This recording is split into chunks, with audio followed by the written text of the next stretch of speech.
I remember looking back at the journey, just trying to clear my mind of even misconceptions that I had about what words meant in the English language.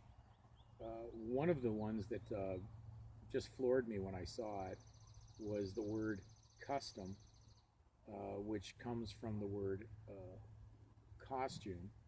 And then it said in the Webster's dictionary, it said see suicide. And I thought to myself, could it be that people that are mixing the truth in with the fiction would be considered to be a foreigner paying customs on something that's not theirs? And wouldn't that be suicidal based on the fact that Jesus canceled all the debt out according to Colossians 2:13 to 15? Would we not be working against Jesus Christ and his ransom sacrifice by ignoring the scriptures of what they're saying? Be ye separate, do not be unequally yoked with unbelievers.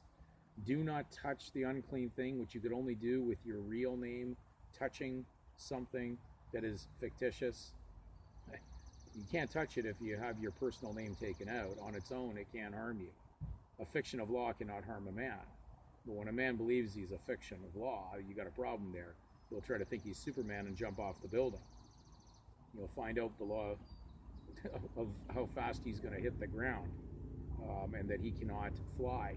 So we're really, when we embrace the legal world and believe it's real, we're actually trying to fly in legal, and we're not birds in the legal.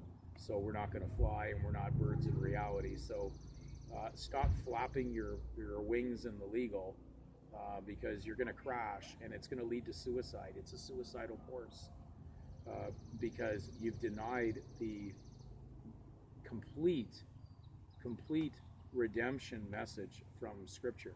So we have to look back at Esau on the birthright. He sold his birthright, of course, for a bowl of stew.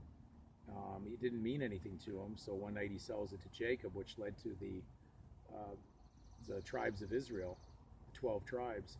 And he basically, for a moment of temporary, what he thought necessity, not realizing, could he have not made it another day without food? But he was willing to actually sell his birthright for a bowl of stew.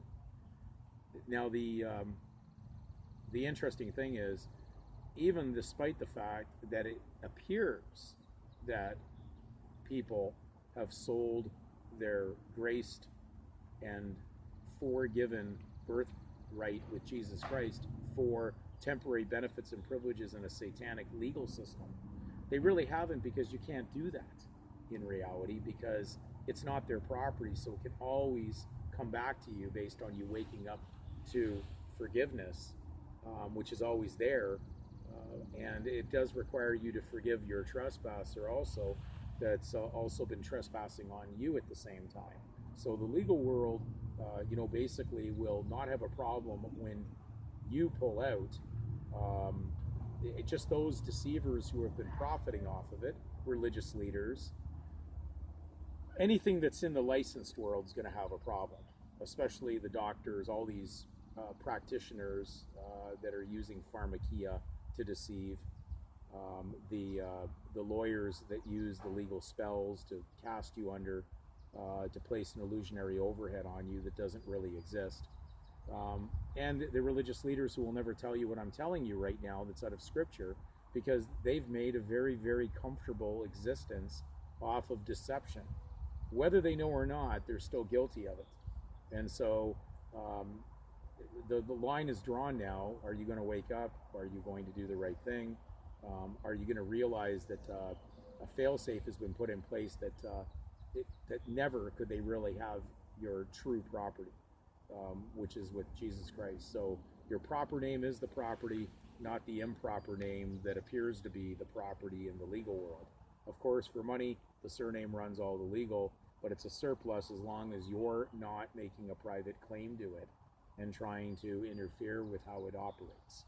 Render to Caesar what is Caesar, and to God what is God's, but do not mix up the two and start giving one side something that doesn't belong to it and another side what it doesn't belong to it. So hopefully we're getting these concepts down. and you'll be able to move on, and you're going to be ready to give a notice to the state. Will be the biggest notice and the biggest exodus the world has ever seen.